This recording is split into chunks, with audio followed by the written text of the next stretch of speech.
وڵاتە ئەم گەلە هەژار ولاتە ئێوە دەرچم لەم وڵاتە ئەم گەلە هەژار ولاتە ئێوە مەفیا و گەندەڵن ئێوە زوحاچی نێوگەلن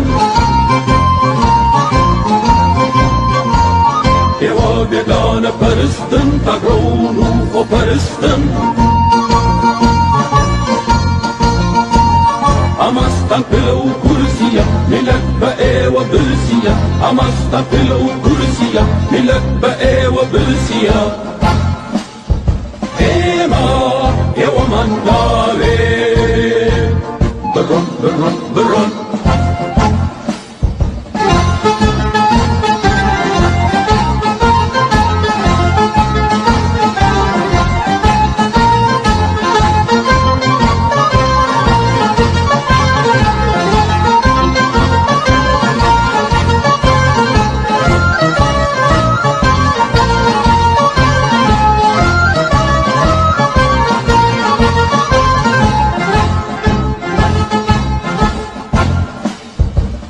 چاکسازی و هەلی کارتن وانێ یاسا و بەرنامەتەن وا چاکسازی و هەلی کارتن وانێ یاسا و بەرنامەتەن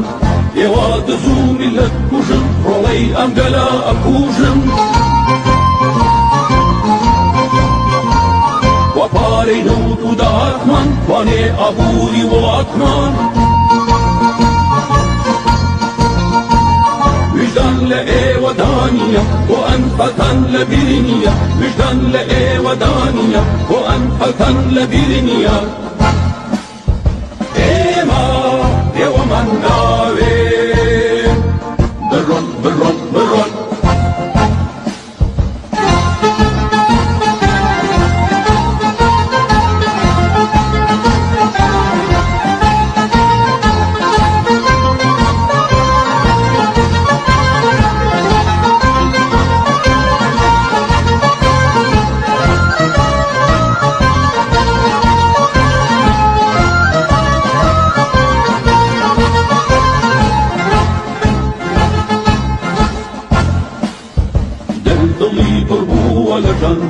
دایکانتان هەڵقرچەن دڵی پڕبووە لەدەن دایکانتان هەڵقرچان خوێنی ڕۆڵەیگەتان ڕژان خوێنتان لە شەقامدا ڕژان ئێوە چەتەن خۆفرۆشن خوێنی ئەم گەلە ئەنۆشن چیتان کردوا بمانەوێ گەل ئەڵێ ئێوەمان نەوێ چیتان کردوا بمانەوێ گەل ئەڵێ ئێوەمان نەوێ ئێمە ئێوەمان ناوێ بڕۆن بڕۆن بڕۆن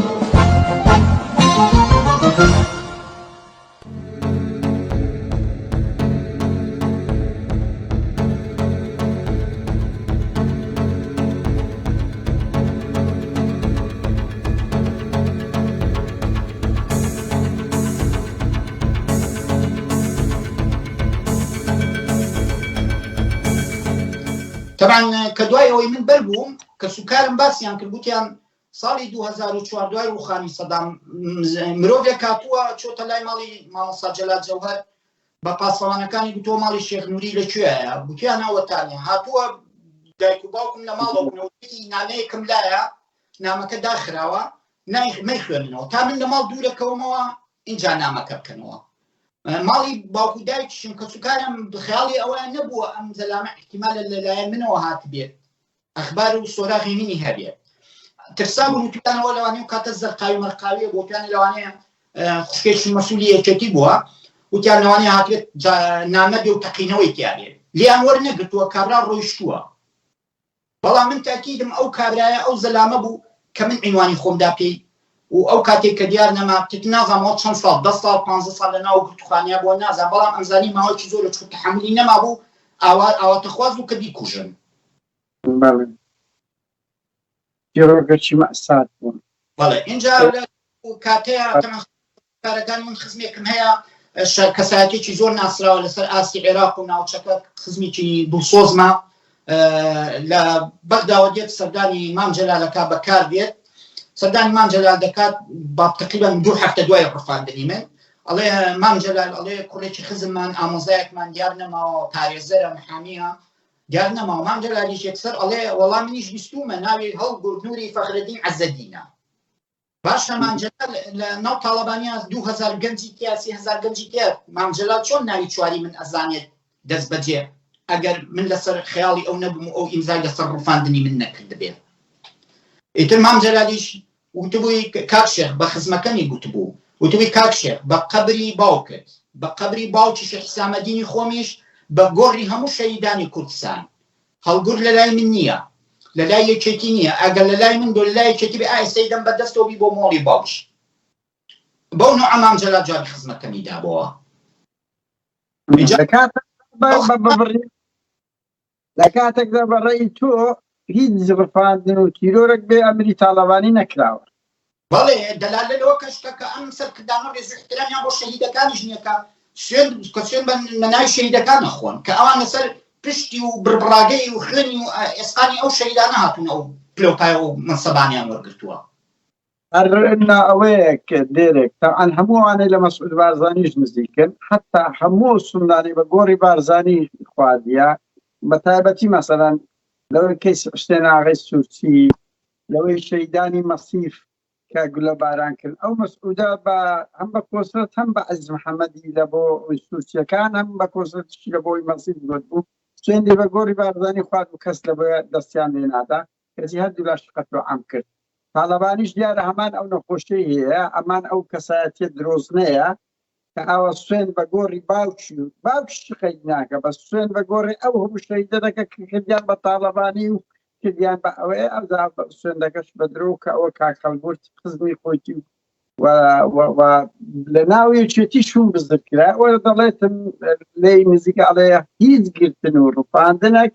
بێ ئەمری تاڵەبانی ڕقم یەکی دەستگای زانیاری بەو چۆن مەسعود بارزانیش تا ئێستاش ڕقم یەکی دەستگای پاراستنە بەڵێ کاک هەڵگورد بێنەوە سەر ئەوە کات قادر خەڵکی وای وازانێ هەر مەسەر ماڵی بەرزانی خزمی خۆیانیان کوشتووە باسی ئەوکە ماڵی فێر فاخر مێردە سووری باس دەکەن و باسی ماڵی تاڵەبانی کاک هەڵگورد ببوورە ئایا ماڵی تاڵەبانیش جەلال تاڵەبانی کەسی بنەماڵە و کەسی نزیکی خۆی لەناو بردووە ئەگەر بتوانی بەڵێ چێن مەسەڵ چێنیان لەسەر چی کشتیتی یەکێک لەو خزمانەمان کە بێسەروشێنە تەمان کوشتن چییە کە 15 ساڵ 20 ساڵ مرۆڤێک دیار نەمێنێ معنای کوژراوە جەنازەیە نییە بێسەروشێن کراوی دیار نەماون ئەو خزمەم ناوی دکتۆر فواد محەممەد ناوی دکتۆر فواد محەممەد نەجیب تاڵەبانیە شێخ وەهاب تاڵەبانی باپیرێتی دکتۆر بوو لە بەغات هاتووە سلێمانی پەیوەندی لەگەڵ یەکێتیە هەبوو جنسەی ئەڵمانی هەیە ئەو دکتۆرە خزمی منە جنسەی ئەڵمانی هەیە هاتبوو ساڵی 98 هاتبوو تەمان لە سووریاش بەرگرتنیاندا بوو دانا ئەحمەد مەجید و جەماعەتی یەکێتی لەوێ مام جەلال بەرگرتنیاندا بوو فەقیرە لە مخابەراتی سووری 2 ساڵ 3 ساڵ لە ئینفرادا بوو بەدوایەوە بوون هەموو کات مشکلیان بۆ دروستکرد وەک چۆن مشکلیان بۆ دروست کرد یەکێتی بەدوایەوە بوو بۆ مشکل دروستکردن بۆ ئەو خزمەی من بۆ دروست دەکرد سەبەبی چ بوو گوتبیان ئەمام ئەو وەخت خۆی لە بەغات دکتۆر بوو ساڵی هەشتاکان بە حکمیەوەی دکتۆرێکی زیرەک بوو مەسئولەکانی عێراقی ئەچون سەردانیانە کرد فەحسیانیە کرد وەزان بەڕاک بوو وەختی خۆی فاسڵ بەڕاک مدیری ئەمنی عامی عێراق بووە ئەویش لێ بۆ مەجبورە کە بێتە لای مەجبورە عیلاجی بکە طبعا کە باشترین تهمە لە سووریا تووشی بکەن بە دانا ئەحمەد مەجید جەماعەتی یەکێتی تووشی بکەن ئەڵێن بە مخابەراتی سووریا ئەڵێن ئەمە مخابەراتی عێراقیە بە خۆت دەزانی ڕژێمی عێراق دژمنی سەرسەختی یەکتری بوونە کابرا جنسەی ئەڵمانیشیە بەدوایەوە برادێک باسی کرد وەخت خۆی کاتێ من لە دەستگای زانیاری بووم بۆمی باس کرد گوتی من عەدە جیهازی مام جەلال بووم گوتی لە مەکتەبی یەکێتیەوە نامەیەکمان بۆ هاو ئەڵێ عەلی دووبە مدیری مخابەراتی سووری یەکەم کەس لە مخابەراتی سووری عەلی دووبەی ناو بووە پێشوو وتی عەلی دووبە بە جیاز نامەیەکی ناردووە داوا لە مەکتەبی یەکێتیە کاڵێ بە مام جەلال بوونێن خزمێکی مانگرتووە بەری دەین یان بیگرین یعنی جەلال تاڵەبانی ئەوەنە خزمەتی مخابەراتی سووریشیە کرد مخابەرات پرسیاریان پێ کرد بۆ دەستگیرکردنی شەویان بۆ بەربوونیەکە عینە شت ئێرانیش عینە شت معاملەی وا بۆ لەگەڵ مانجلالە لەگەڵ یەکێتیە تەمام ئەو کابرای بە منی کە عەدەجیازی مانجلالە گوتی مانجلال پێم تۆ جوابی مەکتەبی یەکێتی بەرەوە با بە عەلی دووبە بڵێ حەقم پێوە نییە بەو زەلامە یعنی کە حەقم پێوە نییە یعنی چی لێکە لێیکەن 3 ساڵ لە ئینفرادا بوو کە بەر بوو وەچی من نەخۆش بوو قاچ و دەستی نەمابوو ئەو کاتی جا بەریاندا مخابراتی سووری تەمان ئەو خزمەی من ئەو دکتۆر فوادە لە ساڵی 1990 دێتەوە و کاتە کۆمەکوشتی لە ئەڵمانیا هێنابوو یاری یارمەتی کۆمەکی هێنابوو بۆ منتقەی یەکێتی بۆ منتقەی سلێمانی سارەیەکی جوانی پێ بوو تەمان بەدوای ئەوە ماوەیەک بەدوای هاتنەوەی ماوەیە دیار نەما کە دیار نەما سیارەکان بینی کە خزمەکانمان گەڕان سیارەکان بینی ئەو سیارەی کە پێی بوو بەلای ملازم عومەرەوەیە بەڵێ بەخۆ مەزانم یەکێتی کە یەکێک بڕفێنێ سیارە و شتەکان شێ ڕفێنێ بەڵێ ئەسەن ئەو کاتە ئەو دزی و تاڵانیان بەدەستەوە نەبوو وەکو دوای 2003 ئەو کاتە وەزعی اقتصادی حیزبە کوردستانیەکان بەو شێوە نەبوو بە ملیارەها دۆلاریان هەبێ ئەو کاتانە سیارەکان سەرگوتیان چیەکە بە ملازمەوتی سیارەکەی بە هەدیە داوە بن بەس ڕاست ناکەن چکە من بەخۆم کە گیرام یعنی سیارەکەم بڕفێنن پرسییانیان کەوتی سیارە مازداکە و لەکوێیە گوتمە ماڵی باوکم لە گەراج داناوە یەکێتی عادەتێکیان زۆر فێڵبازن لە ڕفاندنی خەڵکە بەبیرم دێ پێشی ڕفانی من لە ساڵی 2001 کابرایەکە بوو بەختیار زەنگەنە ڕادیۆیەکی دانابوو داوای سەربەخۆی کوردستان و دەوڵەتی کوردیە کرد ڕادیۆیەکێ بوو نای بەختیار زەنگەنە بوو ڕفاندویان یەک حیمای لەگەڵا بوو بەلام کرۆزەرەوە بردویان ڕێی عەربەت بە تیجاری هەڵەبجە سیارەکان جێشت بوو بۆ ئەوەی کە خەڵکی ببینە بڵێ وەڵا ئەمە ئیسلامیەکان ڕفانیانەوە چۆ ئیسلامیەکان لە خوڕماڵ و هەڵەبجە هەبوون سیارەکان بردبوو کە ڕفانیانە ناو سلێمانی بردویان بەرەو ڕێی عەربەت حرەسەکەیشان چاو بەست بوو دەمیان بەست بووە لەناو سیارەکە جیانشی چکەیشان بە پاسەوانەکەی نەبوو بوو خۆیان بردبوو ساڵ ئێستا نەتنیان خەڵکیش نێزانی ئەیوت ئیسلامیەکان ڕفانیانە بردویان سیارەکان ڕێی عەربەت و بە ئیتیجای عەربەتیش یعنی بەرەوڕووی هەڵەبجە سیارەکان جێهێشت بوو کەلگورد ببوورە نازانم ئایا کەسی دووەمت باس کرد کە تاڵەبانی بۆ ئەو شوێن بزرە تا ئێستاکە ئەو شخصەی دووەمیش کە ڕفێنراوە ناوی سەباح غازی شێخستاد تاڵەبانیە ئەو ئیسلامی بوو لە بزوتنەوەی ئیسلامی بوو دوای کە بزوتنەوەی ئیسلامیوانە جیا بوونەوە لەگەڵ مەراکرێکارە بوو لەگەڵ گروپی مەراکرێکارە بوو یعنی ئەنسار بووە بەڵام کە ئەنسار بۆمە معنای ئەوە نییە کە تۆ بیگری بێ ڕفێنی و 20 ساڵ دیار نەمێنێت ئەو کاتێ من ئازادکرام لە 2005 دایکی هاو بۆ ماڵەوە بۆ سەردانم گوتی سەباحی کوڕم لە کەرکووک سیارەیەکی جانڕەش بینیانە هاتووە سیارە جانڕەشەکە بردوویەتی ئەوە لە 2005 دایکی هاو بۆ لام باسی کرد کە من ئازاد بووم بە 3 مانگ دوای ئەوە دایکی هاو گوتی سەباحیان بردووە نازانیم لەکوێیە سیارەی جانڕەشتەمان ئەو کاتێکێتی و پارتیش حیزبە کوردستانیەکان کە حکومیان بە شاری کەرکووکەوە کرد 2005 بردویانە و دوای ئەوسا من تاکیدم لەلای یەکێتی چکە کە من جاری سێهەم گیرامەوە لە ئاسایش مرۆڤێکم بینی گوتی وەسا حەسەن پرسیاری سەباحی لێم کردووە ئەو کابرایە خەڵکی تاسووجەیە ئەو کابرایە کوڕەکەی ئەنسار ئیسلام بووە برادەری سەباح بوو هاوڕێی سەباح بووە لە مووسڵ کوڕەکەی ئەوە گرن ئەمریکیەکان تەسلیمی یەکێتیەکان کە هێنن وەسا حەسەن پرسیاری لێکە ڕسمی پێشاندا ئەڵێ سەباح ناسی معناها سەباحیش لای ئەوانە ڕاستی ئەمریکیەکانیش دەستیانێ لەو تاوانیانە زۆر کەسەی گیرا و ئەمریکیەکان تەسلیمی حیزبە کوردەکانیان کردووە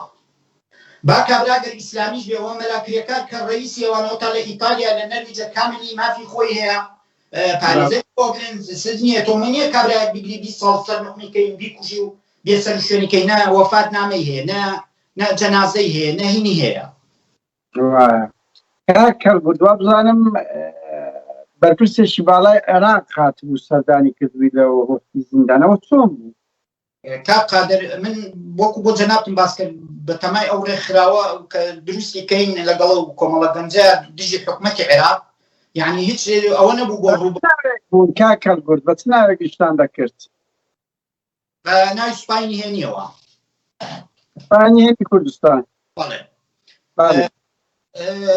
ویسمان کار و چالاکی بەرینە ناو وەکو بۆ جەنابتم باس کرد حکومەتی عێراق زۆر بێباکانە تعریبی ئەو ناوچانەیە کرد زۆر زوڵمی لە کوردەکانە کرد حیزبە کوردستانیەکانیش دەنگیان ناوە بەخۆ جەناب دەزانی هەتا 2003 ئاڵای کوردستان نەبوو لە کوردستان غێری حزبی محافظین نەبێت حزبی عومەر ئاغای سوچی ئاڵای کوردستان بەرز ناکرایەوە لە کوردستان ئێستا هەموو حزبەکان لە 2003 خۆیان کردووە بە خاوەنی کوردستان و ئاڵای کوردستان مەمنوع بوو ئاڵای کوردستان نەبوو بەسەر یەک بارەگای لە حیزبەکانەوە غێری حزبی محافظین نەبێت حزبی کە ئاڵای کوردستانی بەسەرەوە نەبووە حزبەکەیش یەکێتی و پارتیش پەیوەندی باشیان نەبوو لەگەڵ حکومەتی عێراق چوو ڕۆیشتن و عیلاقاتی ئەمنی و تەنسیقی ئەمنی نەبوو لە بینیانە بە ئەو ڕایدارە کە دوایی بۆ بزوتنەوەی گۆڕان هەموو خەڵکی سلێمانی ناسن ڕایدارە وەختی خۆی زابطی استخبارات بۆ لە جێشی عێراقی ئەوە چەند ساڵ بەخۆی لە جەریدەی هاوڵاتی مقابلەی کرا گوتی من لە دوای سیوێکی منەسقی بینی یەکێتی و مخابراتی عێراقی بووم مام جەلال خانووی دابوو پێی لە سلێمانی سارێکی ڕقم خاصی هەبوو مەسئولەکانی یەکێتی مەلا بەختیارێ بردە بەغا سعدی پیرە بەرپرسی عیلاقات هەم سعدی پیرە بردە بەغا تایر جەلیل حەبوش هاو وەفدی مخابراتی عێراقی هاو بۆ سلێمانی يعني علاقاتیان زۆر باش بوو لە چەندەوە کاک هەڵگورت ئەو پەیوەندی یەکێتی و مخابرات دام دەوگانیەکانیان لەگەڵ ڕێن باز بەو شێوەی هەیە یەکێتی ئەوە لە دوای سیوێکی ئابەوە دەستی پێکرد بەڵێ تم باس کرد من ئامۆژگاری یەکێتیم کرد گوتم لەگەڵ ئەحمەد شەلەبیا پەلاماری مەدەن سەدام دوای غەزەبتان لێ ئەبرێ حەقی خۆی شێتی غەزەبیان لێوەرگرێ گوتم مەیکەن بەقسەمیان نەکرد دوایی عقوبە بە من بە لیوا جەمالم گوت کە لە ماڵی مامۆستا سەیفێتم گوتم لیوا جەمال ئەگەر من زانیاریەکی خراپ بم بە یەکێتی حەقی خۆت ئێستا بێ پرسیارم لێ بکەیت و تحقیقم لەگەڵا بکەیت وتم بەڵام من ئامۆژگاریەکم کردووە بێ هەتا ئێوە یەکێتی مەمنونی من ئەگەر بە قسەی منتان بکردایە هیوێکی ئابیش ڕووی نەئەدا وتم سەدام حوسێن پشتی پارتی ناگرد ئەو کاتە وتم لە باتیەوەی مەمنونم بم دێت ئێستا تحقیقم لەگەڵەکەی دەچۆ معلوماتم هێناوە کاکە بێنەوە سەرناوی ئەو زابتایان ئەو بەرپرسە بەعسیەت نەبوو چیە بوو هادیداری لەگەڵت کرد لە ناو زیندان نەم دەزانی بەڵام منیان لە گرتوخانە نهێنیەکەی یەکێتی هاتم ڕۆژێک منیان بەر کڵیان خستە سەرمەوە بردمیان لە جێگای چاوم کردەوە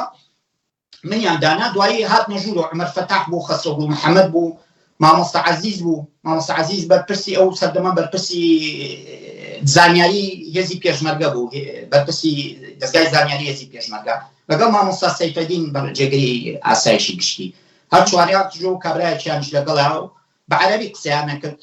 زانیم کابرا ئەم شکلی عەرەب بوو هەمەمانش بە عەرەبی قسەیان لەگەڵ من ناکرد بۆی ئەو تێبکە ئیتر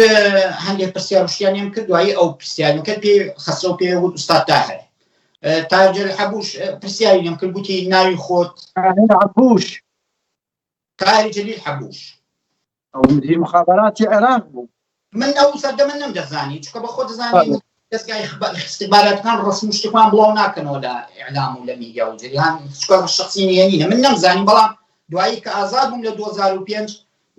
کە ناوی لە مەطلوب بە 55 کەسەکەیە کە ئەمریکا داوای کردووە اینجا سەیری ڕسمەکەم کرد بیرم هاتۆ کە ئەو شەخسەیەکەوە کاکە ساڵی چەند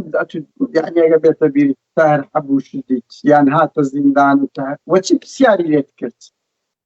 من لە 2002 گیراوم کاک لە 2003 سەدام ڕووخاوە معناها لە بینی 2002 بۆ 2003 لە بین پێشێ ڕووخانی سەدام پرسیارەکانی چی بوو تاهەر حەبوش لە تۆ یان هەر بۆ چات ئەتوی دیت پرسیاری ئەوەی لە من کرد لەسەر ئەو ناوم عشیرەتم بۆ تاکید بوون لە شخصیتم زانم فڵانە کەسم دوو ڕسم و شتێکی زۆری دەرهێنا لە جیرفانیان ڕسمی مەسئولەکانی ئۆپۆزیسیۆنی عێراقی بوون لەوانە بەبیرم دێ ئەو شەخ محسوود حوسێنی کەوا برادەری من بوو یارمەتی منیدا بۆ دەربازبوون بۆ سووریا لە تاران دانیشت عەلی ئەدیب کەسایەتی دووەمی ناو حزبی داعوای عێراقی ئەویش برادەرمە هاوڕێمە ڕسمی ئەویشی پێ نیشاندا ڕسمی زۆری تێمانە ئەناسی ئیتر وا دیار بوو یەکێتی ئەو قسان و تحقیقانیش کراوە لەگەڵ ئەوانیشیان تەسلیمی حکومەتی عێراق کردبوو تەسلیمی تاهەر حەبوشیان کردبوو یا ڕەنگە یەکێتی وەکو بەرتیلێک دابیت بە مخابراتی بەعس کە ئەوان کەسی ئۆپۆزیسیۆنی عێراقیان گرتیە یعنی وەکو بەرتیلدانێک بووە بۆ ڕژێمی بەعس کە خەڵکەشی ئۆپۆزیسیۆنی عێراقمان دۆتان گرتیە بۆیە ئەویان هێناوە کا قادروان سیفەتیان وایە وەخت خۆی ساڵی 2000 بەبیرت دێگردە نابێت شەڕی پەکەکەیان کرد یەکێتی و پەکەکە بۆ شەڕیان یەکێتی ئەلام و هاوارێک کرد بە ئێرانێ گوت ئەیگوت دەیوت پەکەکە لەگەڵ مجاهیدینی خەڵقا چۆ کوردستانی نوێ بخوێنەوە ئێستا هەمووی خۆ بەڵگەیەوە کوردستانی نوێ ئەڵێ پەکەکە لەگەڵ مجاهدین خەڵکەوە لە مەخمور و لەو منتیقانەوە یانێ هێرشکەنە سەر یەکێتی و ناوچەکانی یەکێتی لەو لاشەوە بە حکومەتی عێراقی بوو دەوێت پەکەکە ئێران یارمەتیەدا و بەیتڵاعاتی ئێران یارمەتی پەکەکەیە بۆ يعني هم أيز يشتكي هم تحريزي حكومة العراق على جي بكم تحريزي إيران شان للسلبكة. راسته. صفات الشيخ خودي ذا طالبانية والسياسة الطالبانية. لا يساعد لها شنو بو مجلس أو دكاترة. شون شو بس يوبكم ك أو خزمن زيكين من كواب مام جلالي قلت مام جلال سويندي خوار قلتي بسري باو بقبري بقبري غور الشيداني كوستان وباوكم لا يمنيا. او مسؤول او خزمي من او خزمه نزيكي من او كساكن ناصراوا قلت امام جلال بوستا قلت بو خزمك من مسؤوليتي دزغاي زانياري هي ايوا طلاقي بي خوادو كناينين بخزمكني وتوتي هالغور لدزلاي دزغاي زانياري خون بتاي خون بينما يعني او خزمي من امام جلالي بدروخ استبوا ولا برامبري بالله قلت امام جلال شكلي زور كيفتو قلت شكلي زور كيفتو قلت دواي او من روشتم وتي دوای مانجه دو مانجه که هات مودیار و مانجلال زور بیزار بو با موضوعات تیت بو با موضوعات که بدروی خستوا توا زانی او خزمه من قناعت بقصكيناكا وتي من باسي توم نكر او خزمه وتي مانجلال حل لنا كوبنا كوتي اخبارته هل قلت ازاني لشويه وتي منو والله وتي زانيين بواتو انا هل قلت بخاير لله مخابرات عراقيه قلت استخبارات عراقيه لا بو هو كدوي خوي لدروكي بيشي درباستا لا تومتي خيانتش مخانة بارتان تومتي خيانة كاوا خلقش زور أوبا شون آزاد كراي كاك هالقلت شون آزاد كراي بەڵام من کاک قادر کە من ڕفێنرام بەڕاستی ڕاستە لە کوردستان کەس بەدەنگمەوە نەهات ڕۆژنامەی هاوڵاتی مەسەلەن یەک ئیعلام یەکش باسی منی نەکرد بەڵام باوەڕ بێ لە ئەوروپاوە خەڵک دیفاعی لە من کرد شکات کرا لە ڕێکخراوی لێبوردنی نێودەوڵەتی ڕێکخراوی لێبوردنی نێودەوڵەتی لە بەریتانیا منەظەمەی عەفوی دەولی نامەیەکیان ناردووە نامەکەیان ناردووە بۆ دکتۆر بەرهەم ساڵح ئەو کاتە ئەو سەرۆکی حکومەت بووە متوایی که هاتمە ئەوروپا پەیوەندیم بە منەظەم عەفوی دەولی کرد ئەڵێ ئەو نامەیەمان ناردووە بۆ مەکتەبی بەرهەم ساڵح ئەڵێ جوابی نامەکەیان نەداوەتەوە نووسراوە ئەڵێ هەڵگورت تاڵەبانی پارێزەرە لە لای ئێوە لەلایەن دەستگای زانیاری حکومەتی ئێوە ڕفێنراوە لەسەر کاری ڕۆژنەمانی و ڕەخنەگری داواکارین مەسیری یان دیدەن بە دادگایەکی عادلانە ئەنە ناکرێت تۆ ئینسان بێ سەر و شوێن بکەیت طبعا منظم عفوی دەولی ئەڵێ یەکێتی جوابمانی نەداوەتەوە مەکتەبی بەرهەم ساڵح جوابی نامەکانی نەداوەتەوە دوای ئەوسا منظمەیەکی ئەڵمانی هەیە ڕێکخراوی الشعوب المهددة یعنی گەلانی هەڕەشە لێکراو ڕێکخراوی ئەڵمانیە بە پرسێکی لێ ناوی کلیمان دۆستی شخصی جەواد تاڵەبانی و مەسعود بەرزانی وەختی خۆی پێشی 2003 مۆزەفێک لە ئەڵمانیەوە هاو وەکو ئێستا نەبوو ئێستا وەزیر خارجی و ئەوانە پێوە وەختی خۆی مۆزەفێک ڕئیسی منەظەمەیەکا و سەرۆکی حیزبەکانە وایە بچنە پێشوازی من زۆر دۆستی مەسعود بەرزانی و مام جەلالیش بووە تلیمان ئاگادار ئەبێ بە ڕفاننی من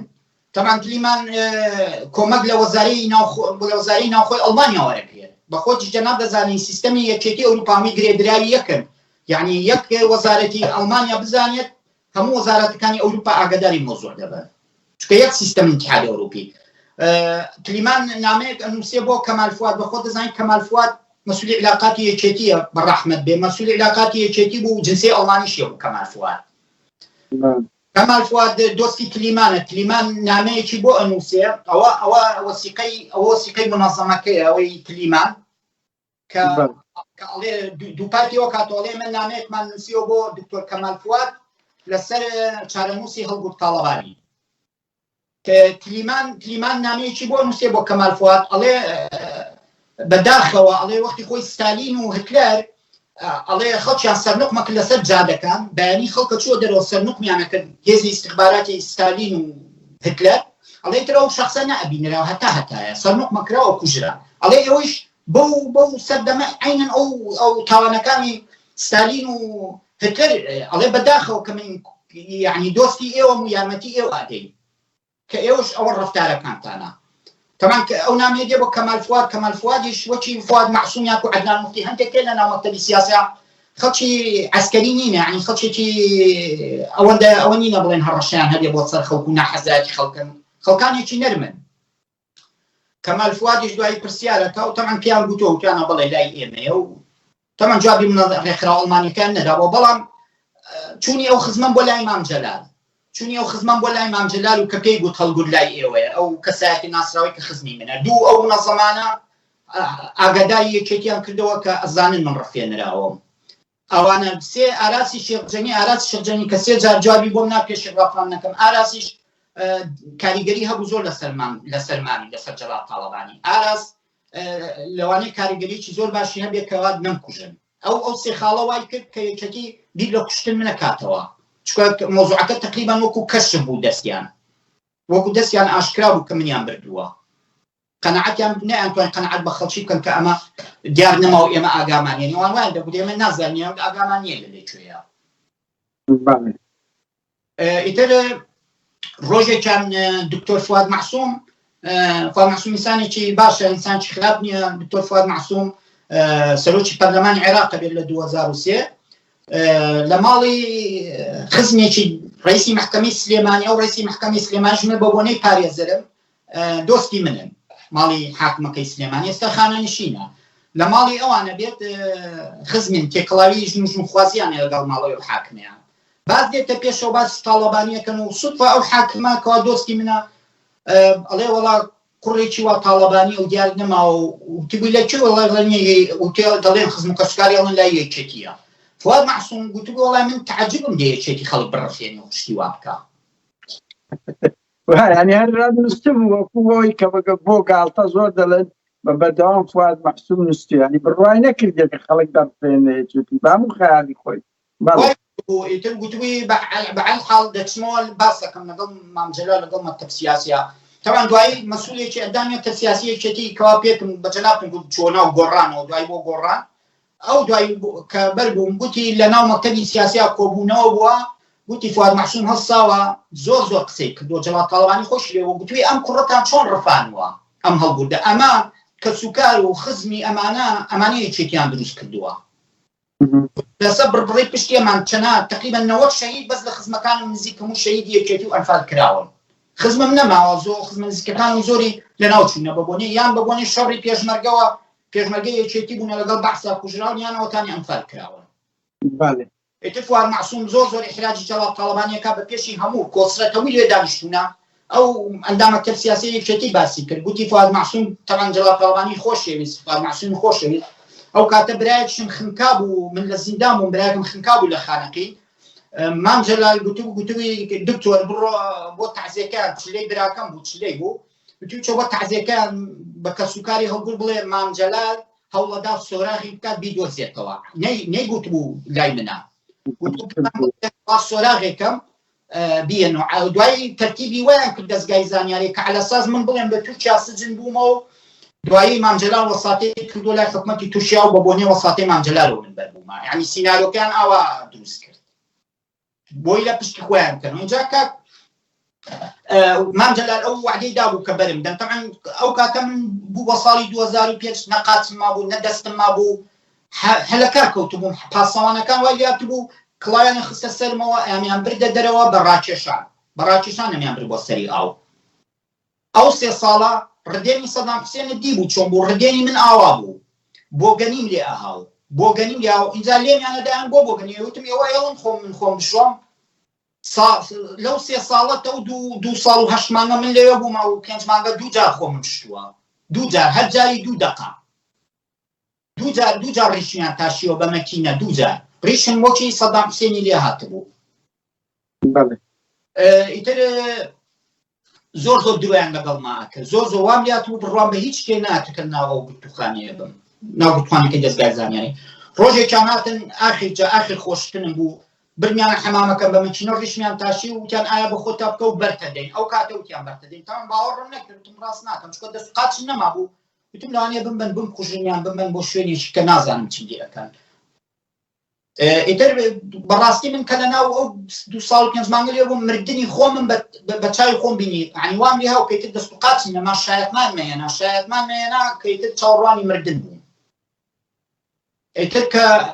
هاتن ئەو ڕۆژە منیان برد بۆ بەرمیان نەدا یەکسەر چکە دەست و قاچ نەبوو بریان بۆ معسکەر سەلام ئەو سزنەی کە یەکەم جار لێ بووم لە سزنی وەزاری پێشمەرگەیە لەوێ بووم ئەو ڕۆژە بە شەو تەمان بە شەو منیان برد بۆ ئەوێ قاچ و دەستم نەبوو بە باوەش منیان برد برمیان بۆ معسکەر سەلام لەوێ شەوەکە مامەوە بۆ بەیانی مدیری سزنەکە هاو دەرگا کرا مدیری سزنەکە فازڵی ناوە فازڵ هاو بە قوربانی بم بە ساقە بم تۆ ناوت چییە خۆی لە من کرد بە نەناس گوت وەکو بڵین خەسری دەماغێکین یعنی کە ئەمە بەنگیز نوعێ بۆی نەزانێ لای ئێمە بۆ لای یەکێتیە یعنی شتەکە سەرنقم کە گوتی پاسەوانەکەش لە دەرەوە گوتەوە من ئەو 2002 کە ڕفێنرام ناوی هەمویان مەزانیە و فازڵی ناوە و پاسەوانەکە ناوی نەوزاد بوو هەموو ڕۆژێ دەرگاکەی لێمە کردەوە لە 2002 کاتێ ڕفێنرام ناوەکان هەمووی لە یاد مابوو وتم گوت ئەگەر ناوەکان بڵێ خراپ نییە با بزانن یعنی ئەوە دێتەوە پێشیان ناویان تۆمات کاک قادر ئەوان ئەو کاتە من عمری من 30 ساڵ بووانە عمریان 56 ساڵ بۆ ئێستاوانیان لە ژیانە نەما بێتن یان ژیان ما بێتن پیر بن ئەو مدیری سزنەکە فازڵی ناو فازڵ چێ نازانم وەڵام تەمەن بە خۆزانین دەستگای زانیاری نازانی ناوی باوکشتیان بەڵام جۆم لێ بوو پیانە گوت فازڵ پاسەوانەکە ئەو پاسەوانیشی ئەو دەرگاکەی لێمە کردەوە ناوی نەوزاد بوو ئیتر گوتم کات فازڵ چییە ئەڵێ خۆتەکەی بە نەناس لە من گوتم من 2002 هاتم 10 ڕۆژ لە لای ئێوە بووم گوتم تۆ ئەناسم وتم ئەو پاسەوانیش ناوی نەوزادە فازڵ سەیری نەوزادی کرد وتی بینیم چاوی لێداگرت وتی ئەرێ من ناوم فازڵە وتی نا قوربان تۆ ناو فازڵ نییە وتی ڕووی کردەوە لە من فازڵ گوتی زانای تۆ عەقڵت تێک چووە وتی تۆ تێک چوویتە عەقڵت تەواو نییە وتی با پێ بڵێم وتی تۆ دوێنە شەو ئەمریکیەکان تۆیان هێناوەتە لای ئێمە وتی تۆیان هێناوە ئێمە عیلاجت بکەین بتخەینە سەر قاچ خواردنت بینێ تۆ ئەمریکیەکان تۆیان هاوتم کاک فازڵ ئەمریکی چی وتم بۆ ئەمریکا لە عێراقایە 2002 براوم ئەمریکی چی گوتم دواسا من حرەسم هەموو پاسەوانم هەمووی کول بوو وتم من لێرەشەوە براوم لەلای تۆ بووم لە 2002 منیان برد بۆ ئەو جێگایە وتی بەخوا تەواو نییە عەقڵت تێک چووە دکتۆر معاوتوبیەکیان هێنا نەبووم زانی دکتۆرە معاوتوبیەکیان هێنا لەوێ ئەو فترەیە بە سێنەوە یعنی وەکو دەدەڵێ بە بەحر و جەو و بە سێ شکڵ ڤیتامیناتیان لە منەدا بە مەلحەم یعنی یەکەم جارە ببیستم کە مەلحەمی ڤیتامیناتە لێ بە مەلحەم ئەیان جانی خۆت شەوکە بە ڤیتامین بە دەرزی لێمیانەدا بە حەپیش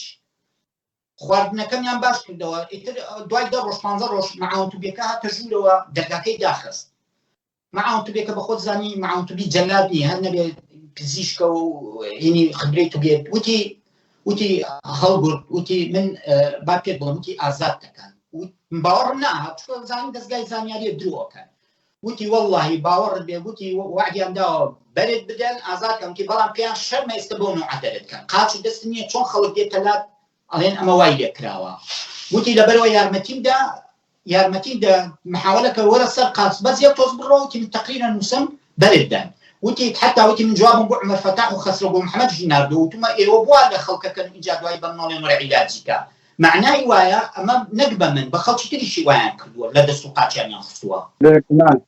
وتی من گازندەم کردووە لە وتمە وا لە خەڵک مەکەن دوای مێڵم بە منیش وەرە عیلاجی بکە ئیتر تقریبا لو معسكر سلامت تقریبا 50 شەو شتێک وا مامەوە لەوێ عیلاج و شتیانە کردموانە و ڕۆژێکیان بەیانی بوو سعات 6 بەیانی بوو نەوزات دەرگاکەی کردەوە لێم ژوورای فرادەکەم گەورە بوو بەڵام نەیانێش هەر کەس ببینم کەس منی نابینی کە ئەبرامیش بۆ توالێت سزنەکانی ترە مووی لە ژووری خۆیان بوون منیان بەتەنا بردە دەرەوە نابووایە کەس من ببینە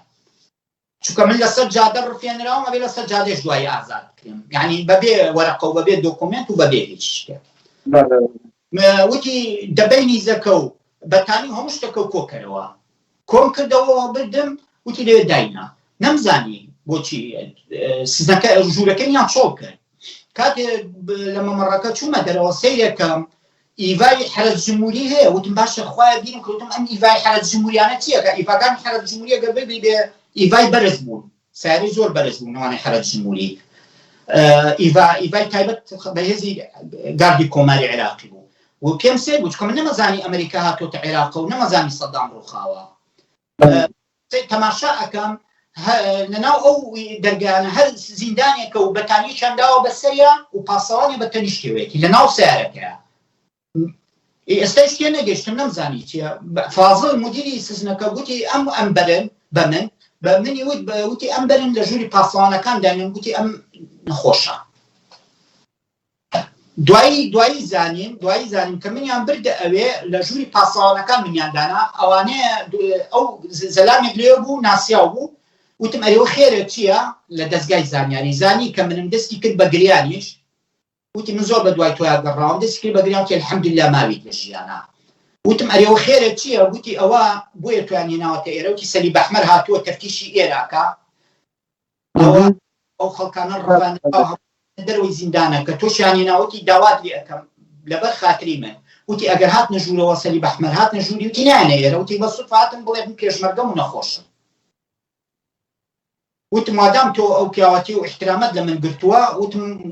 بە خاتری تۆ ئاڵێ. ئیتر بۆم دەرکەوت ئەوە هەمووی زیاتر عەرەب و شت بوون هێنابیانیان لە کەرکوو ئەو منتیقانەوە ڕفرانویانیان بۆی سەلیب ئەحمەر نیانی بەس پێم سێرە سەلیب دوایین چوومە لای سەلیب ئەحمەر وتم ئێوە چۆن تەفتیشێکەکەن؟ وتم من لە فڵانە ڕۆژ لەو جێگایە بوومە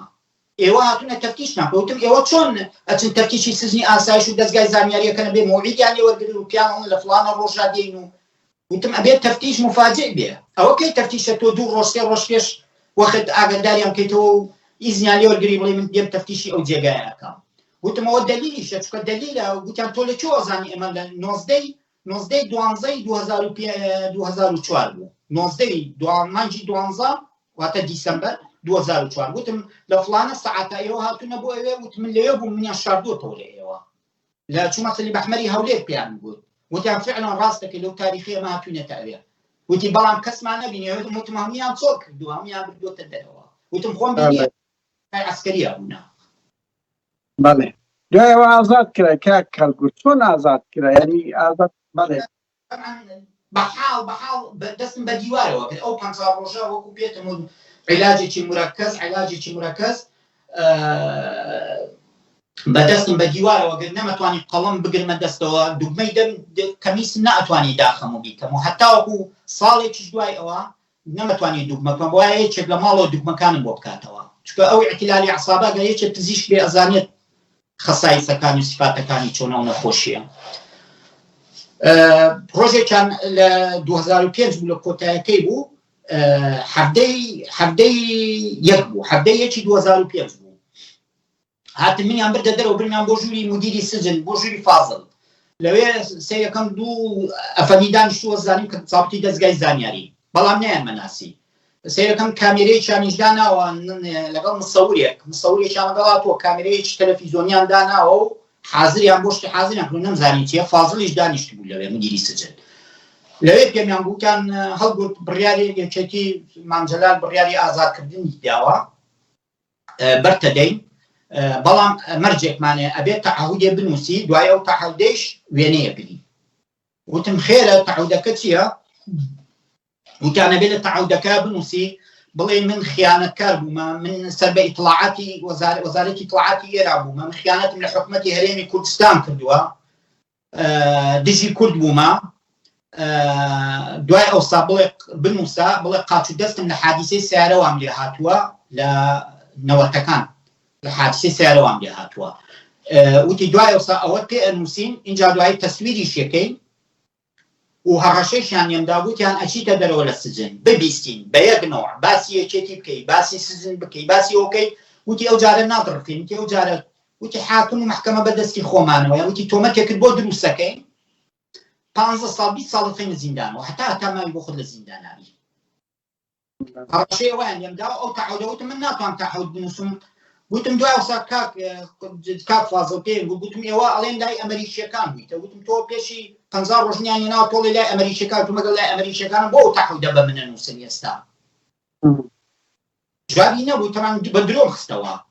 وتم پێی دوای ئەوسا گوتم ئەگەر بتانێ وەکو هەڕەشەی بەکاری منی بێنن ڕۆژێ بڵاوی کەنەوە کامێرە. گوتم ئەو بەڵگەیە لەسەرەوەی کە ئێوە منتان ڕەفانەوە. وتم هیچ سوالێکی بۆ ئێوە نییە و تەعهودە. وتم ئێوە وەکو عەسابە نەوەکو حکومەتی هەرێم نەکو وەکو دەستگایەکی یاسایی. وتم ئێوە وەکو عەسابە منتان ڕەفان و ئێستا ئەگەر فيديو بمن بقرنيان تحوية بمنسن وتمرت بالعكس وتم إسفادي بو من هي أبي تبلغ كي ومن تعرفانوا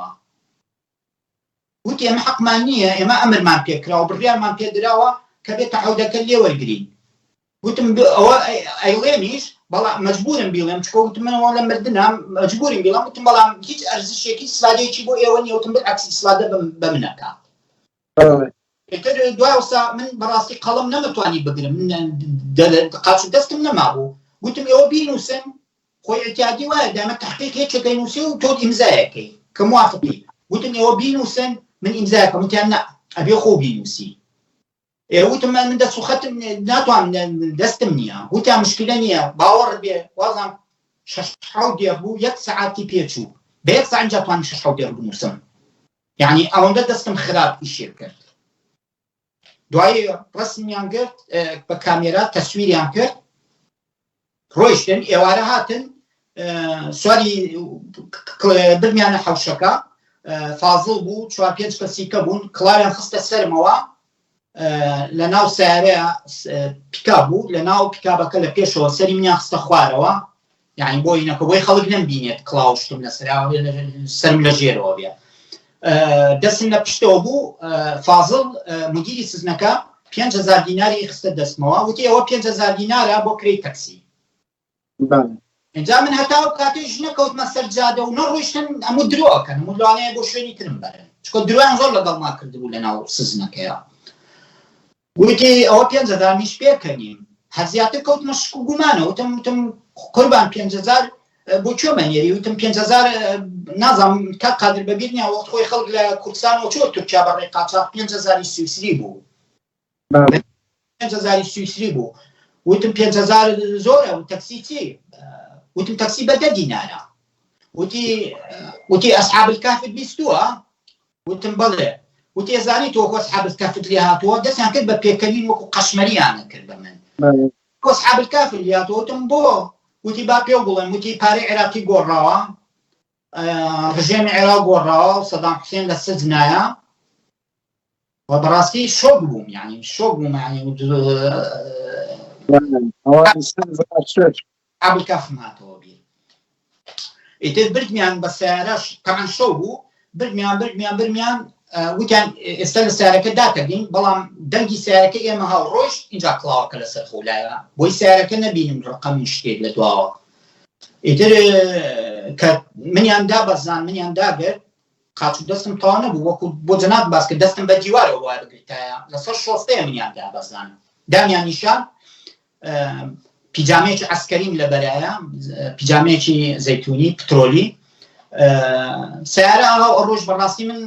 هەر لە سلێمانی گەورە بوو مە ڕاستە لە سلێمانی لەدایک نەبوومە بەڵام سلێمانی گەورە سلێمانی شارەزام لە جێ دامیان کرد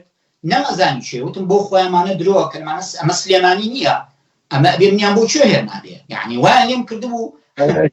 لە هەموو شتێک گومانم بوو وەڵا سیارە هاو بەسەر جارکە ڕۆیشتی نەبوو وەڵا سیارەی هاو زەرد بوو من کە ڕفێنەرام تەکسی سوروسپی بوو لە کوردستان ئەگەر بەبیرت بێ ئەو سیارە زەردانە نەبوو دەستم بەرز کردەوە سیارەیە زەرد وەستا سیارەیەکی زەرد وەستا نەمزانی تەکسیە چکە نەمەزانی ڕەجی تەکسی بۆتە زەرد هاوتی چییە بە قوربان ئەو بووە لێ وتم کاکە لێم قەوماوە وتم بم بۆ ماڵی خزمێکم تەمان نەویست دێ ڕاستە خۆم چم بۆ ماڵی باوکو و دایکم وتم لەوانە ئێستا دوای 30 ساڵاوانە تەعزیەشیان بۆم دانابێ لەوانێ بڵێن مردبێ وتم ئێستا بڕۆم ژوڵێن لە قەبر هاتووەتە دەرەوە وتم باتوشی ئەی سەحی نەبن و دڵیان نەوەستێ شتەکەکەم بە تەدریجی دەچمە ماڵی خزمێکمان لە ماڵی خزمێکمان وردە ئاگاداریان کردن و کەوات هاتوومەتەوە نەم ئەزانی کە فواد معسوومان جەلال فواد معسوومی نردووەتە ئاگادار نەبوو من کە لە دەرەوە وعد دراوە فواد معسووماتوەتە ماڵەوە و وعدی بەربوونم دراوە من بە چای تەکسیەکەم وتم بەس بە قوربان بم وتم پرسیاری هیچ شتێکم لێ مەکە چکە لەوە ئەترسام تەکسیەکەی سەر بە دەستگای زانیاری بێت چکە لەوانێت تاقیم کەنەوە بڵێم زانە باسمانەکە بۆی هەر لە ڕێگا بمبەنەوە بمکوژن و ئێتر بڵێن ئەمە ئەسراری ئێمە نهێنی ئێمە کەشفەکە زۆر ترسام سایتەکەی سەر بەوان بێت ئیتر لەوانەیە سەر بەوان بێ نازانم بەڵام باش بوو یعنی گومانەکەم لە جێی خۆیان بوو کە هیچی لا نەدرکێنم پێویستی ناکا هیچ پێ بڵێم وتی بە قوربان وتم کاکە 5,000 دینارم پێیە بمگەیانە شوێنێک وتم ئەگەر کەمە ئەو ماڵی خزمەم پیانڵم پارەی کەوبنی ئەگەری زۆرە ئافێت بێ وتم من نازانم بەڕاستی مەزانی پارەی عێراقی و کاتە چەند و چەند نییە بەس فازڵ پێمی گوت بۆ 5,000 وەڵاوتی حەزەکەی بە بەلاش شەر بم جا خەڵکی سلێمانی باشیان زۆر تایە خەڵکی زۆر یعنی معلوم خەڵکی سلێمانی بۆی خزمەتی بێگانەیشەکەن خزمەتی لێ قەوماوەکەن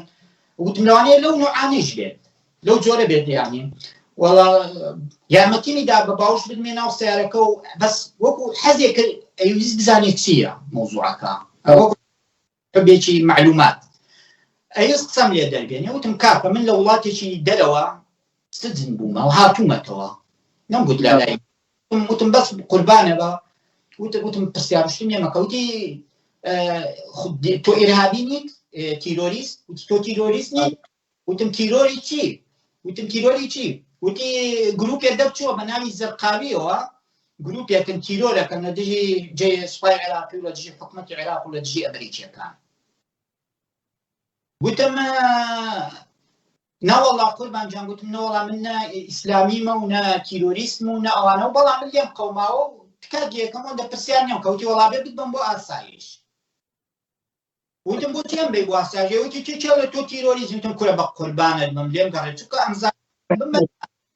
ئاسایش ئاگای لە مەوزوع نییە ئاسایشی جابێت تەلەفۆن دوسێ شەو ئەمیێڵمەوە تەلەفۆن بۆ دەستگای زانیاری ئەکەن و تا معلوماتیان بۆ بێ و بۆ بچێ ئیجا بەرمەدەن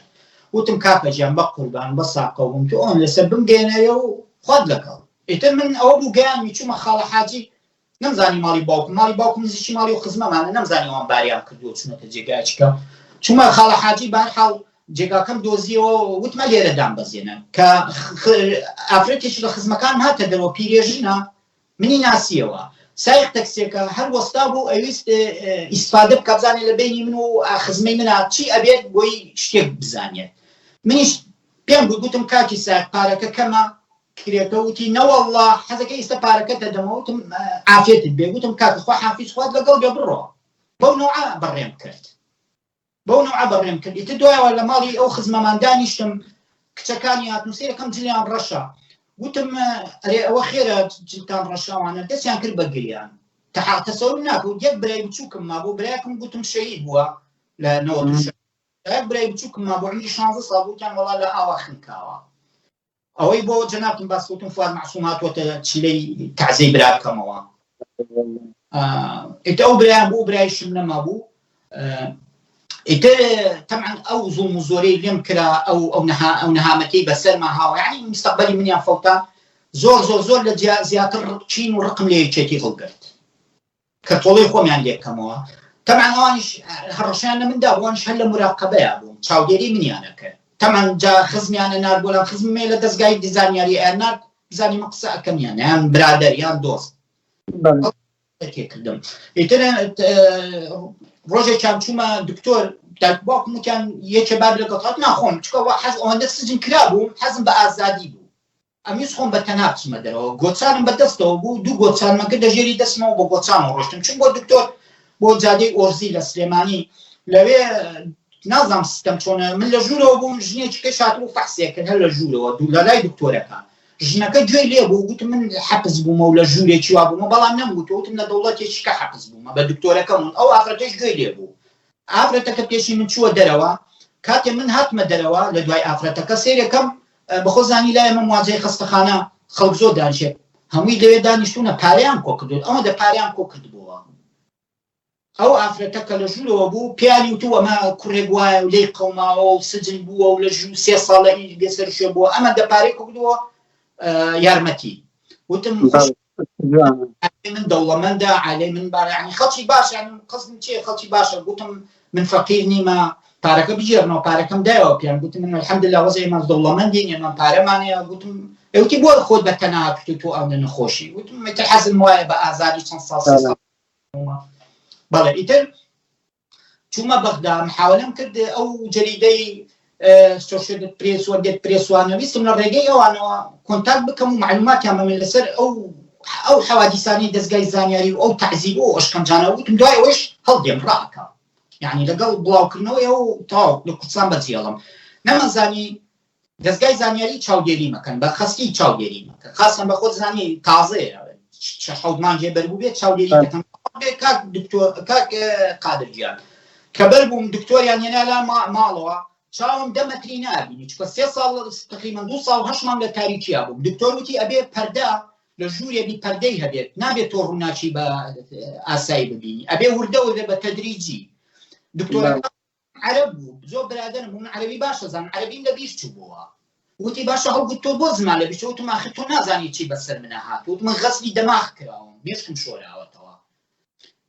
هاتمەوە ناوسکوڕی خۆڵم هەمووی تێک چوو بوو ئەو 3 ساڵە دایکم وتی سڵقەوا بۆ بکەین بەخۆ زانیت سڵقەوا وتم سڵق چییە کەلیمەی کوردیم لە بیر چوو بووە زۆر وشەی کوردیم لە بیر چوو بووە یعنی لەو جێگایە خزمم هاتبوو بۆ لام تەسەورێک کرد من عەقڵم لە دەستدا بێ شێر بوو بێم ئەموو فڵان ئەناسی باپیرم مەسەلەن باپیری ئەوان اینجا من ئەموو وەڵا فڵان و فڵان و فڵان فڵان وەڵا تۆ لێمە عاقڵتری هێستەیش یعنی ئەم زاکرە زۆر زۆر بەقووەتە ئیتر کە محاولەم کرد بەو جەریدانەوە پەیوەندی بکەم تەلەفۆنم مراقەب بوو ڕۆژێ لە بەغاو هاتمەوە لە سلێمانی لە نزیکی سەیتەرەی تاسووجا من گیرام دەستگیر کرام نەمەزانی چییە وتیانە بین بۆ ئاسایشی سلێمانی برمیان بۆ ئاسایش سلێمانی بە ئەمری دادوەر حاکم سیروان ئەحمەدەوە خۆشی پارێزەر بۆ برادەرمە بەڵام ناحەقیشی ناگرم وەلو خراپیش بوو لەگەڵما بەڵام ئەوانە کۆیلێنە دەسەڵاتیان نییە ئەو دادوەر و ئەو قازیە و من خەڵکێ تەقریر لەسەر نوێستا ئێستا حاکمە قازیە خەڵکێ راپۆرتی لەسەر نووسیە یەکێکە لە بەناوبانگترین ڕۆژنامە نووسەکانی کوردستان راپۆرتی لەسەر من نووسیە بۆ دەستگای زانیاری یعنی لە کوردستانە بەداخەوە زۆر بدەیکا هەڵگوردیان ناتەوێت وەڵی حەز ناکەم ناوی بێنم بەڵام احترامی شخصیت خەڵک لەبەرەوەی ئەڵێم هەچی نەبێت ئینسانە با لێنی نەکەم بەڵام هەر لە دڵمایە ئەو شتانە بەڵێ کاکە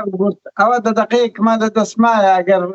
شتێکی گرنگت هەیە لە ماوەی ئەو دەدەقەی باز بکەی لە بیرمان چوو بێتن بتەوێت ئەتوو باز بکەی گیرایەوە کوو بەرگەوە دیسان بەس دەدەقەیەکمان لە بەردەستمایە لە مانگی 12 لە ڕۆژی 8 2005 یعنی 7 مانگ بە پاش ئازاد بوونم لە بۆ جەناب لاس سەیتەرەی تاسووجێ گیران برام بۆ ئاسایش سلێمانی و کاتە سەرکەوتی کوبەمگیری ئاسایش بوو سەرکەوتی کوبەیش وەکو پێتم و وەختی خۆی نامەیەکی دابوو پێم دیبەم بۆ حاکم قادر کە دوای ئەو نامەیەمدایەوە دەستی مامۆستا سەیفەدین میلیوا جەمات تەمەن دوایی سەرزەنیشتی سەرکەوتی کوبەیان کردویان تۆ چۆن نامەیوانی هێنی ئەدەی بەدەستی هەڵگوردەوەی دەی بەدەستی شەخصەوە نابێت خۆی لە ئیشی ئەمنیەوە غەڵەتە حتمەن سەرزەنیشتێکی زۆری سەرکەوتی کوبە سەرکەوتی کوبە ژوا دیارە ئەو قینی لە دڵا بوو کە تۆڵەم لێکاتەوە ئیتی کەوتمە بندەستی ئەوەوە بە کەیفی خۆی ئیتر پێم لەسەر دابێ سەرکەوتی کوبە ئیتر تۆمەتی وان بۆم دروست کردبوو کەوا ئاتەوێ بەرهەم ساڵح تیرۆرکەی بە مادەی ژەهراوی لە ڕێگەی سایەکێکی دایکیەوە سایەکەی ڕووناقانی دایکیەوە کە عەلەساز من 30 دەفتەر بەم بەو شەخسە و تیرۆری بکات بە ژەهر ئێوتم باشە بە وەستا حەسەن چاوم بەستراوە بەڵام دەنگ وەستا حەسەن هاتمەتم باشە جەریمە ئەرکانی هەیە جەریمە ئەبێت تەختیکە بێت ئەبێت تەینە بێ گوتم فەرمو کوانی مادە ژەهراویەکە کوانی 30 دەفتەر دۆلارەکە وتم هەر قسەیە وتم قسە نابێ بە تاوان 46 ڕۆژ لە ئینفرادا بووم لە ئاسایش سلێمانی دووبارە ئەڵێ 46 ڕۆژ هەموو ڕۆژێت تەعزیب لێوێ هەموو ڕۆژێت تەعزیب دوای ئەوە هێنامیان لەگەڵ لە سژنی ئاسایشە لەگەڵ گروپە تیرۆریستەکانی ئەنسار السونە و ئەوانی لە بەغاو کەرکووک و موسڵە و گیرابوون باوەڕ بێت لەسەر مەتونیە کاشیە خەوتین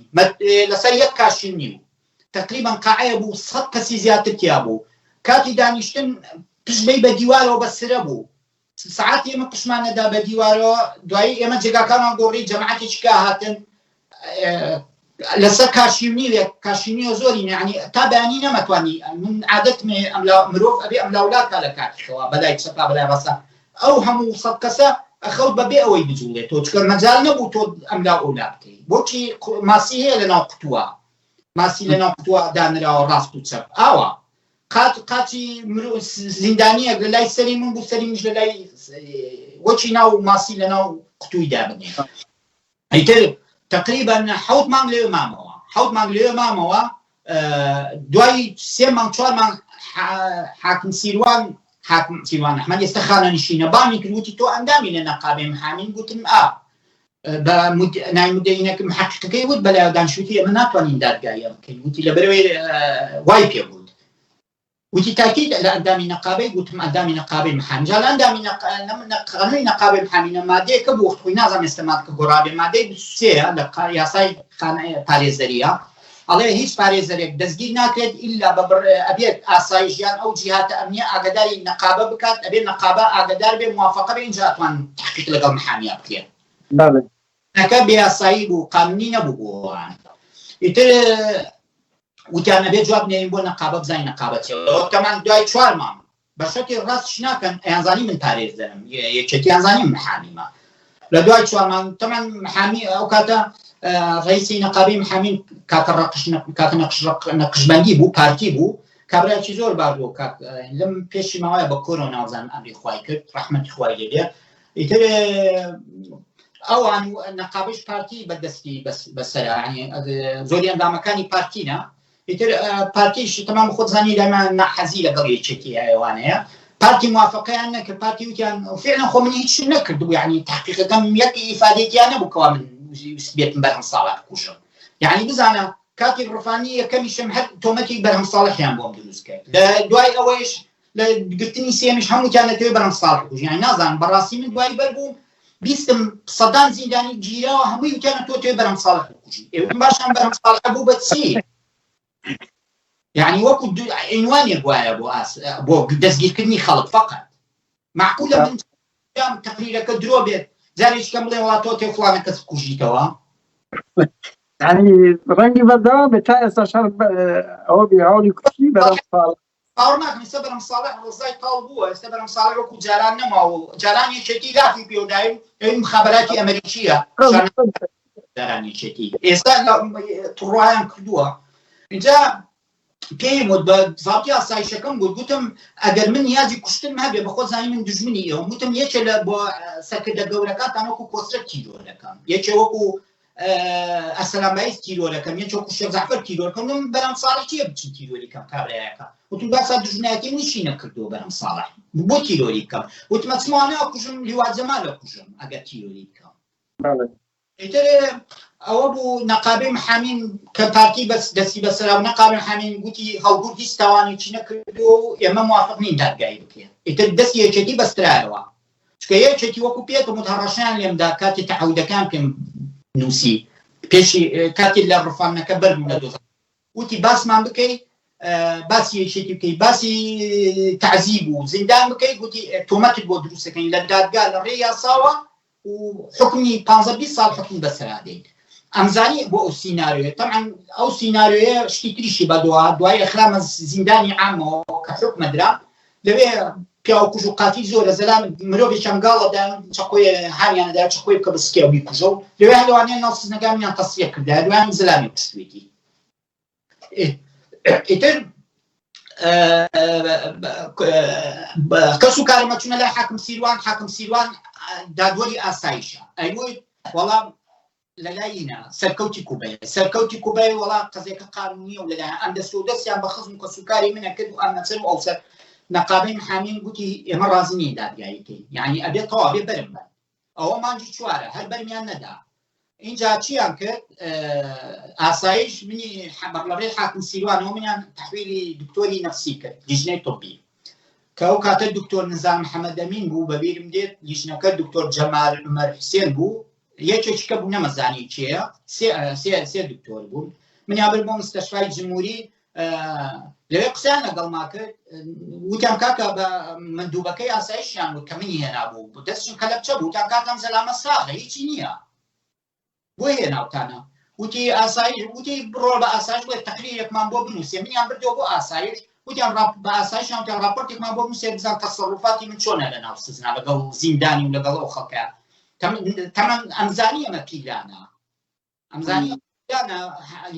لیژنە تبیەکە و لەگەڵ ئاسایشە بەیەکەوەی پیلانەکە ئەنجامەدەن دوایی بۆم ڕوون بۆ چییە بەڵام ئەمزانی پیلانە دوایی بۆم ڕوون بووە تەمام چوومەوە دوایەوە ئاسایش نامەیان نووسی منیان بردووە ئاسایش نامەیەکیان نووسی و وەڵامی لیژنەکان داوەتەوە ئەڵێن هەڵگورت زۆر تەسەڕوفی باشە و ئینسانێکی ساغە و هیچ مشکلەی نییە لە ناو سزنانی تا ئێرە ئۆکەیە تا ئێرە دوای منیان بردەوە بۆ لیژنەکە لێرەیە مۆزوعەکە درو لیژنەکە تەقریرێکی خراپی تەمەن لەسەر من نووسیوە من نازانم چیان نووسیوە بەڵام دوایی کە بەر بووم ئازاد بووم چوومەوە چکە بەخۆت لە سوی دەژێ دەزانی کە تەقریر دکتۆرە نووسێ بێت نەخۆشەکە نوسخەیەکی وەرگێت لە هەموو دنیاە کە لەسەر نەخۆشێک تەقریر ئەنووسێت ئەبێت نەخۆشەکە نوسخەیەک لەو تەقریرەی دابێت ئێستا و ئێستاش نازانم ئەو لیژنەیە چی نووسیوە لیژنەکە تەقریرەکە وتوێتی ئاسایش هاتووە بردوێتی وتوێتی نابێت کەس بیبینێ تەقریرەکە تاوان بۆیە وایان کردو بۆی دوایی کەس نەڵێ وەڵا ئاسایش زەختی لەسەر لیژنەکە کردووە و ئەڵێەوە تا ئێمە تەقریرمان نووسیوە کە هەڵگورت عەقڵی تەواوە و لە ناو سزنا هیچ مشکلەی نییە دوایی لیژنەکە خۆی قەراری داوە یعنی تێدەگەی تا قادر پیلانەکە چۆن بوو منیش تەمان دوایەوە حاکم سیروان ئەحمەد وتی ئەچم بۆ سووریا ئەو کاتە شەڕ نەبوو لە سووریا بە ئیجازە هەرمنی بەرنادا پێیانەوت سەرکەوتی کووبە و مەکتەب سیاسی چێتی ئەم درێژی کەوت چکە هەتا زیاتر بمێنەوە لە ناو سزنەکەیە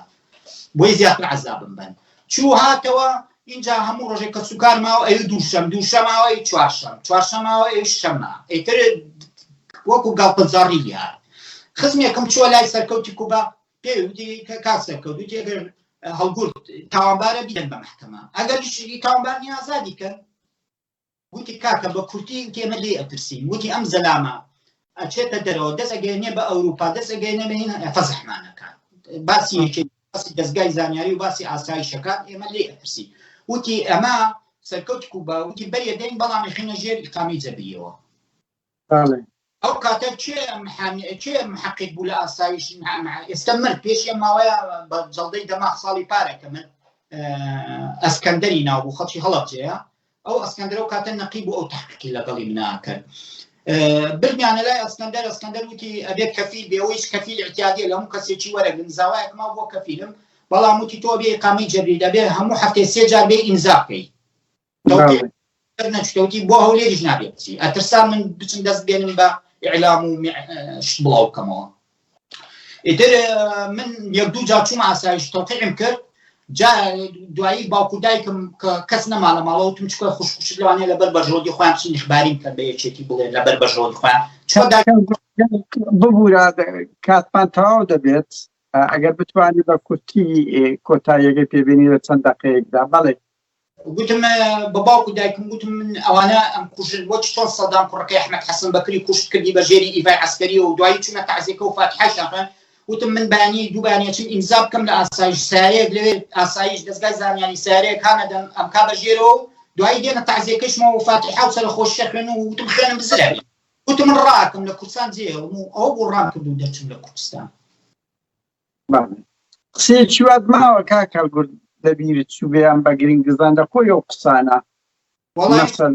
قسە زۆرەوە بە خۆت ڕاستنانی و ڕووداوە 20 ساڵی زیاتر بەسەرا چووە و لەوانەیە شتم زۆر لە بێچێ بەڵێ وەڵا شت زۆرە شت زۆرە بەڵام ماوەکەش کەمە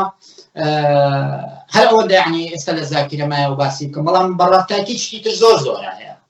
بەڵێ زۆر سوپاس بۆ پارێزەر و کەساتی سیاسی و یەکێک لە ئەندامانی دەستگای زانیاری کە بۆ ماوەی 2 ساڵ و 8 مانگ لە داعش خراپتر مامەڵەیان یەکێتی نیشتیمانی کوردستان لەگەڵ کرد و من دەمەوێت ئاگادارم من و کاک هەڵگورتێکەوە لە 2011 و 12 شکایەتمان لە کۆمەڵێک بەرپرسی یەکێتی و پارتی کردوانێکی سییانەوە کاک هەڵگورت یەکێک لەوانە بۆ لەگەڵ حکومەتەکە ئەوانێکی دێ دۆسیەکەش مایە بەس بۆ زانیاریتان ئێمە ئەو دۆسیانە بەردەوام دەبین و لێرەش داوا لە خەڵک دەکەین ئاوا و کاک هەڵگورت وەکو هەموو زیندانیانی پێشتر لە هەولێر کاک مەهدی لە هەولێر کاک مستەفا کاک عوسمان لە شاوری ئەوانە بێم ئەو تاوانانەی پارتی و یەکێتی تۆمار بکەین بۆ مێژووناوی ئەو بەرپرسانە ئاوا لە مێژوودا بۆ ئەوەی نەوەکانیان نەفرەتیان بکەنەوە بزانن ژیان ڕەوچەپۆزانیان دووبارە زۆر سوپاس بۆ پارێزەر و پارێزەر کاک هەڵگورت تاڵەبانی پێشێک هەم لە خزمەکانی جەلال تاڵەبانی بوو چەند ساڵێک لەلایەن دەستگای زانیاریەوە جێرا زۆر سوپاس بۆ کاک ڕەمز بەرگەڕاویش کە بۆ ماوەی 2 کاتژمێر لەگەڵماندا. منیش ڕێز و سەڵامێ بۆ تەنکا کاتێجان زۆر سپاس ڕێز و سەڵام بۆ بینەرانیشەیە زۆر سپاس.